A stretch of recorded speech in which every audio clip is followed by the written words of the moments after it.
Where are we, do you think? Well, we're in Geneva. The fountain over there climbs up to 140 meters. The Swiss are reputed to be calm people, but the water gushes up at 230 kilometers an hour. Do you know where we're going? Well, I have an old pal in Hermance we're going to visit. He runs an extraordinary magic inn called the Auberge Hermance. We'll try some of the genuine cuisine you find just a couple of miles from Geneva, and of course, we'll be trying some special little dishes.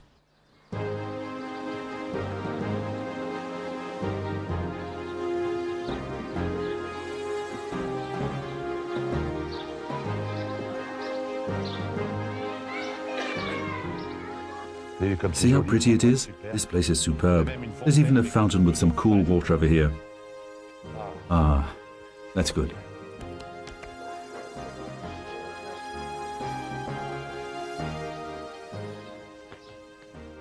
Hi, Bruno. How are you, my friend? Welcome, I was expecting you. You're in a hurry today. Just like Swiss watches, always on time. You still haven't told me. How did you come to buy this inn? Well, Bruno, you know, I fell in love with this village about 20 years ago on a visit here, and 2 years later I learned that the inn was for sale. Jumped on the opportunity because I wanted a business by the side of the lake. Now, the years, we've turned it into a romantic hotel with lovely rooms and 2 or 3 suites. Every room, there's a picture, a sculpture, and carved stones. In every room, we have contemporary and modern works of art. The whole village is given over to art. There are lots of galleries and plenty of exhibitions. It's true. It's important in the morning to wake up and throw open your shutters and see a lovely panorama in front of you. You have lots of lovely things. You don't need many, but it's the fact that it makes you feel good, like a pretty young girl smiling at you. It's just the same. Well, nowadays we make lots of authentic stuff, refined rustic cuisine. We have a bread oven and we have a grill, so we finish roasting the fish in the bread oven. There is auditive memory and visual memory, then olfactive memory. I can still taste that chestnut cake I ate one evening 2 years ago on the terrace, and I felt really good. I ate this cake, drinking my coffee, and I thought to myself, how wonderful life is.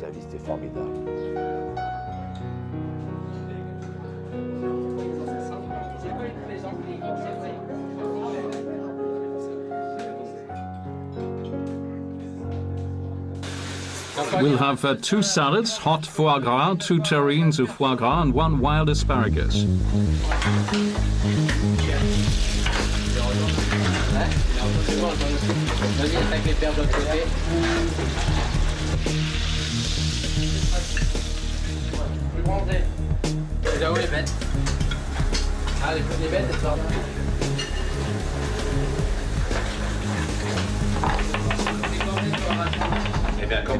As you can see, we're now in the kitchens with Christophe, who's the chef at the Auberge Hermance. And this fella gets up every morning, you can see, to his push-ups. So tell me, how do you make this chestnut cake? Bistheit, which means very fast. We need 6 egg yolks that I mix with 110 grams of sugar. I blend in 110 grams of chestnut flour. I mix in 120 grams of crème de marron, and finally I add 120 grams of melted butter. All very light stuff. Yes, very slimming. Well, hung for a lamb, hung for a sheep.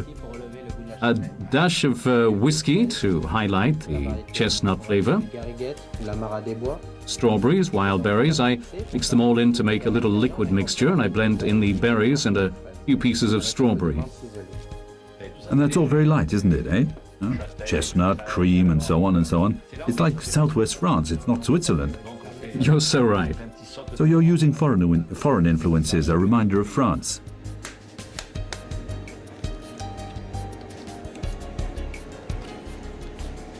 Now I'm going to take 110 grams of granulated sugar. I pour onto my egg yolks. I mix vigorously to avoid cooking the yolks. We call that blanching in technical language.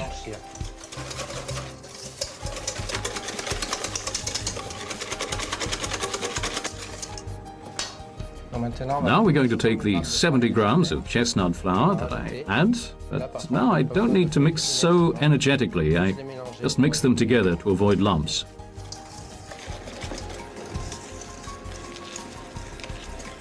Now I add 6 centiliters of 35% cream. We'll thin out the mixture just a little. It'll make it easier to blend in the crème de marron. Now all I have to do is add the melted butter, and to finish off, I add the 2 centiliters of whiskey, which will bring out all the flavors.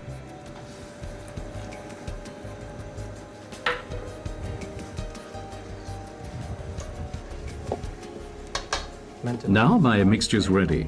I'm going to pour it into a 20-centimeter mold, which I've greased with butter.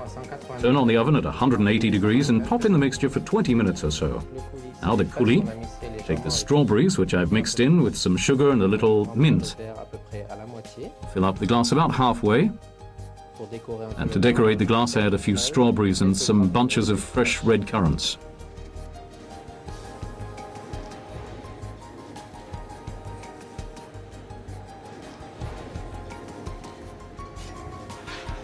Then you can decorate this with some icing sugar. And there you have your bistate, which I'll try on Bruno. Well, I'm back. So what is this bistouette, tell me? Bistate. Oh, I'm sorry, bistate. Wow, this cake is really good. Have you tried it? Lots of times. Well, stupid question.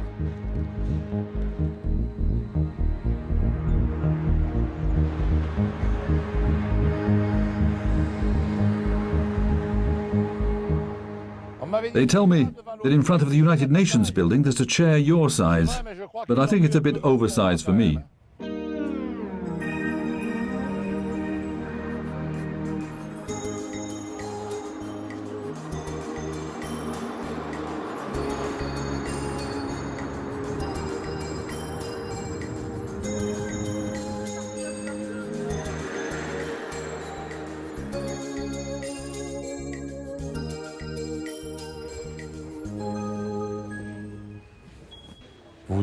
Well, you're wondering what I'm doing here. Well, let me explain. I've just paid a little visit to my old chum Franklin Adler, who's adopted Geneva as his home, and he'll explain to us what makes all of these people in Geneva tick. You see, I come across people speaking English, Japanese, and languages I don't understand. It's crazy how cosmopolitan this city is. You know, Bruno, this city has always welcomed outsiders. Geneva was renowned for all its great enamel workers, great watchmakers. And anyone who was a watchmaker and wanted to learn would come here and work alongside the elite. My great-grandfather wanted to go to New York. He had to go through Turkey, because that's where the ships for New York left from. Then our family stayed there a century, because my father found it was a cosmopolitan city, like Istanbul. I belong to the 3rd generation, and ours is one of the last families of craftsmen in Geneva. Geneva is a city with an exceptionally good quality of life, because we have the advantage of both a big city and a little one. My grandfather was a very intelligent man and would say to me, "Listen, you come and work for me and I'll pay you well." He paid me 25 piastres, which was chicken feed, but he would also give me a slice of chocolate cake. So every time I popped in after school, I went into the shop and played with diamonds, and I played with watches. There must be some recipe for success in Geneva, I'm sure. Yes, like cooking, there are good recipes. You need to be a little creative, very professional, and very hard-working. You need a splash of luck and to be at the right place at the right time. That way you can succeed.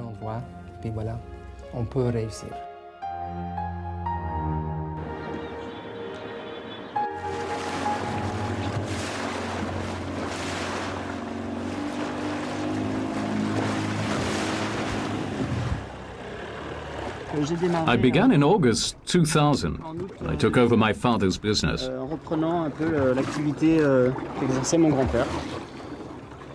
problem in our job, it's not the rain or the cold, it's mainly the wind. For every type of fish we're after, we have a net with a specific mesh size. different length and a different height as well.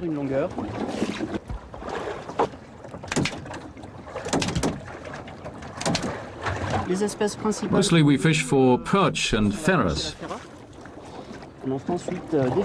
then make fillets from them, which are a local specialty. We've nothing in stock because the fish is sold the same day it's caught, or at the most the following day.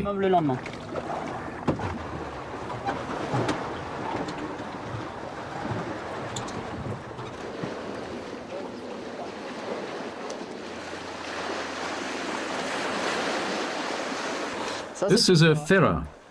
Recognize a fresh fish by its bright eyes and the very red gills. As soon as the gills turn pale, you know the fish is a few days old.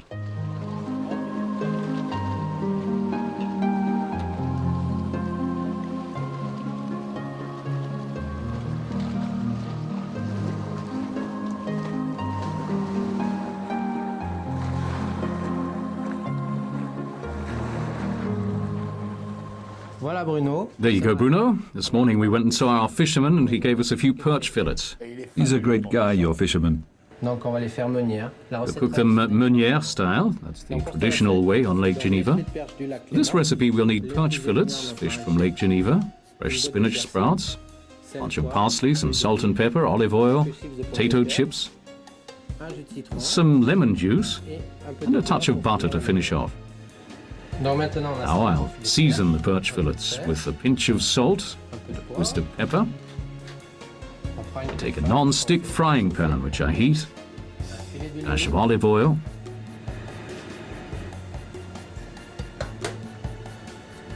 and I lay out my perch fillets one by one, very fast, to ensure that they're sealed quickly.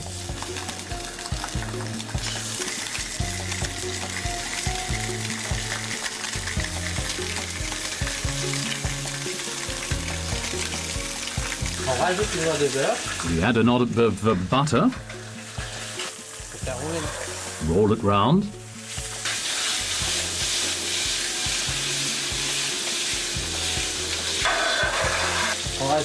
and we add some lemon juice,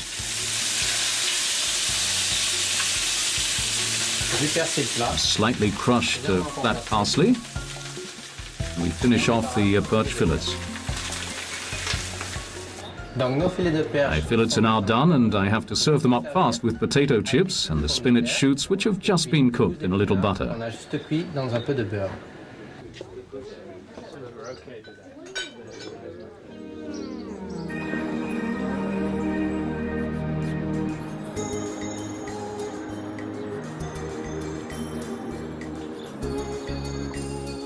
And what do you find in Switzerland? Well, they have chocolate, obviously. They have watchmakers. They have jewelers of all kinds. But don't forget, they have bankers. We'll have to go and find a banker. Let's go.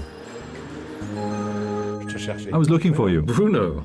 Lovely place here. You know it's a private lounge for friends and clients. Let me introduce you. Oliver Haar. Clément Bruno. I know you. You're the king of truffles. You're right. I'm flattered you recognize me. Oliver is a banker in Geneva, a private banker. I've been walking around Geneva a little. I saw all these banks, one alongside the other. There are more banks than bakeries. Switzerland's a place that sets people dreaming. It's a mythical place, you've got to admit. It's a mystery, a bit like truffles. They've fathomed the mystery of the truffle, but no one's fathomed the mysteries of the Swiss bankers. Since 1700, the Swiss have always been able to attract customers and manage clients' fortunes, and that still goes on. The Swiss are entrepreneurs. Nearly all of our customers' portfolios are managed in the same way, the same recipe, if you like. So all of our customers receive the same menu, and that brings in 8 to 12%, with no risk, which means you can sleep at night thanks to the top products we're in charge of finding. It's true, I travel to the four corners of the earth in search of truffles, and when there are none in France, I go to Italy, Spain, Croatia, Hungary, and so on. If you like financial investment, which I love, if I can manage a fortune in a responsible manner and get the best deals, it's really great. It's like a great chef. He opens the door of his kitchen and you can smell the wonderful smells. And there you are on the threshold, dying to go in and saying to yourself, what a feast I'm going to have, what a happy bunny I'm going to be. Now all we have to do is go and sit in his office. Not that I'll be doing that, but lots of other folk will, no doubt. So that's where you do your market then? I come here every Tuesday and Saturday morning. Pyrenean suckling lamb, supreme Basque tradition, that's the best.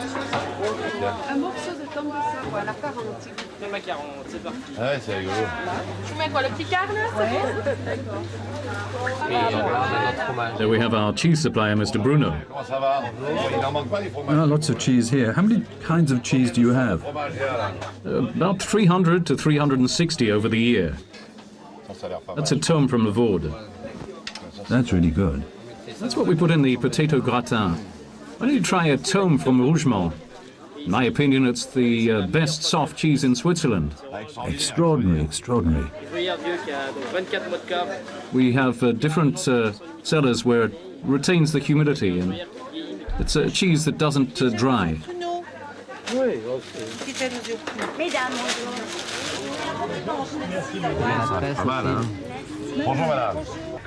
Hello. When the baker's wife smiles, the bread tastes sweeter, don't you think? I love this kind of market. Chicken sausage.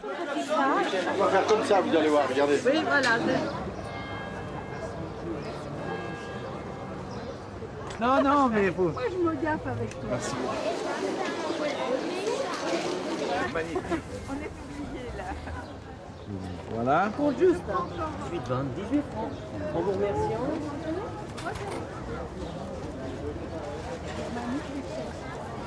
Un kilo. Oui.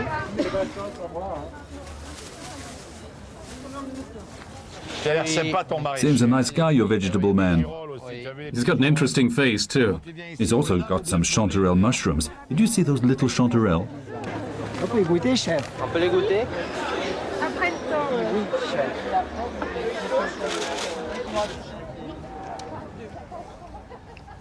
Petite fraise? Some strawberries? Les premières, hein? First of the year. Oh.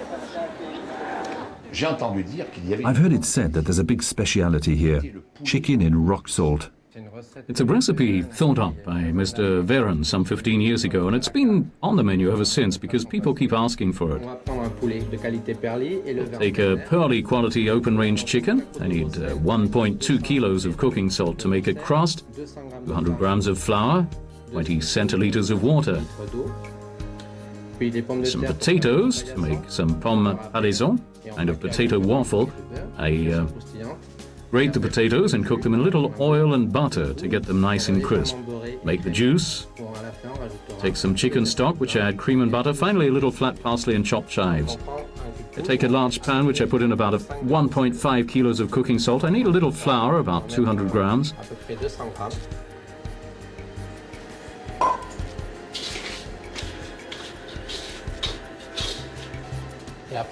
Then we're going to add some water to bind it all together and make it set. Have to mix all the ingredients together well to make sure the paste is wet enough to stick it to the chicken's skin. Going to keep these parts to make chicken stock. Now I add some carrot, onion, a leek that I have to cook for 2 to 3 hours on a low flame. That'll give us some chicken stock to make the sauce. I'm going to make the crust to put around the chicken.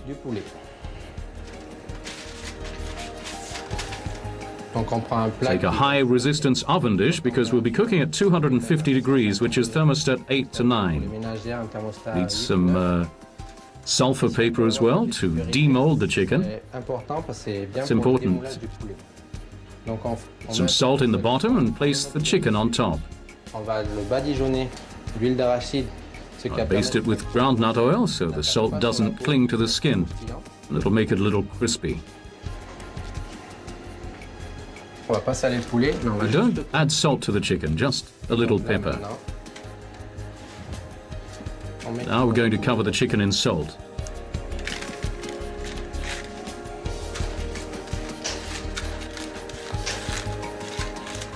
Voilà, lorsqu'il est entièrement couvert de It's entirely covered. I'll put it in the oven for 45 minutes at 250 degrees.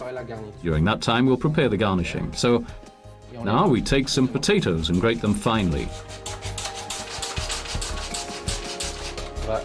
Just a little salt and pepper by way of seasoning. Now I cook them. I need several frying pans. Just as a couple of pans, blini pans or a non-stick pan will just do fine, in which you make a large potato cake, then cut it into portions. en portions.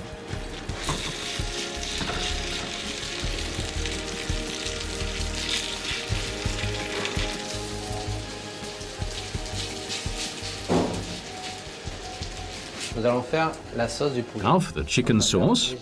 Need a little herb butter, for which I'll take the chicken stock I made earlier, put it in a saucepan, with a little 35% fat cream, On va mettre 2 centilitres à peu près de about crème. 2 centiliters of cream. Et on va And we'll let it warm up in order to let it whip into butter. fouetter un peu pour Whip it a while to make an emulsion, and add a few chives, a touch of parsley, une valeur d'une cuillère à soupe de chaque. about a soup spoonful of each, and mix it and then serve it up. On peut servir. Ah ben le voilà. And there you go. Tout vient à point à qui c'est Everything comes to those who wait. sympathique, hein? That's nice. Belle bête. La croûte de The grosse salt crust impregnates the flesh and makes it much more tender. All the juice stays inside the chicken during the cooking. pendant la cuisson. Well, there's food for the eye and food for the palate, and all the soft sweetness which is preserved. And that great little sauce all around. It has to be quite concentrated, so I'd like to take the juice from the chicken, and otherwise it would be Enlèverait tout le a goût. counter. It would counter the taste of the chicken and spoil the whole dish. Un vin de la région, un And with this, we drink a local wine, the Coeur. c'est le nom qu'ils ont donné, c'est un vin. That's the name we gave it. It's a light wine. It'll go well with the dish, which doesn't need a heavy wine. Parce qu'il aura pas trop de Okay, cheers, Christophe, to old friends and good cooks.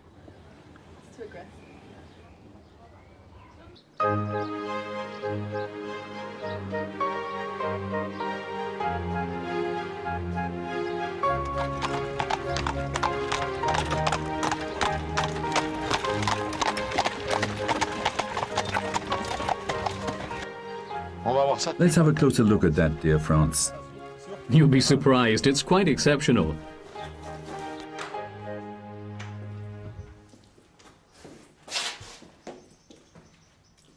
This is the cellar of my friend Jean-Jacques. He's a wine producer, passionate about his job. Passionné.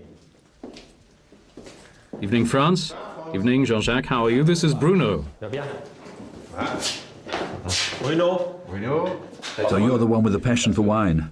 More like an obsession, I think. Plus qu'une passion, c'est une obsession. Yes, and I have a great heritage of 4 generations behind me. Génération derrière moi. What's your main vine stock? It's a sweet grape, the Chasselas, which is served up in France as table grapes. We make a wine from it. It goes well with Gruyère, with lake fish, and it's a typical wine of the Lake Geneva basin. Et c'est le vin typique du bassin lémanique. Oh, this is like the end of the world. So this is the famous Chasselas. C'est le fameux chasse. Et on peut. And you can drink this with fish as well? Ah ouais, l'explication. La longeole de. Elle est Isn't life wonderful? Good health.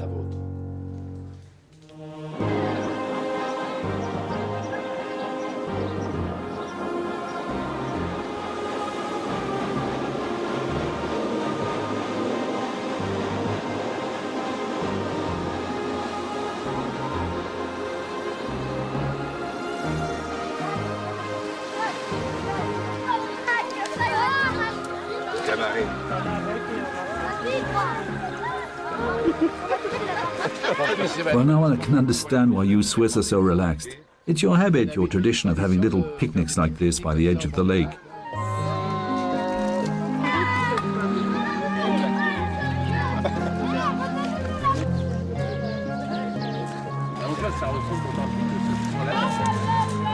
To a peaceful life, to Switzerland, to friendship. And your glass is still empty. Come on, that's not right. Your health, dear friend. I tell you, if ever I find someone who offers me a contract to set up here, I'll sign on the spot. It's beautiful, beautiful. Life here is quite sublime.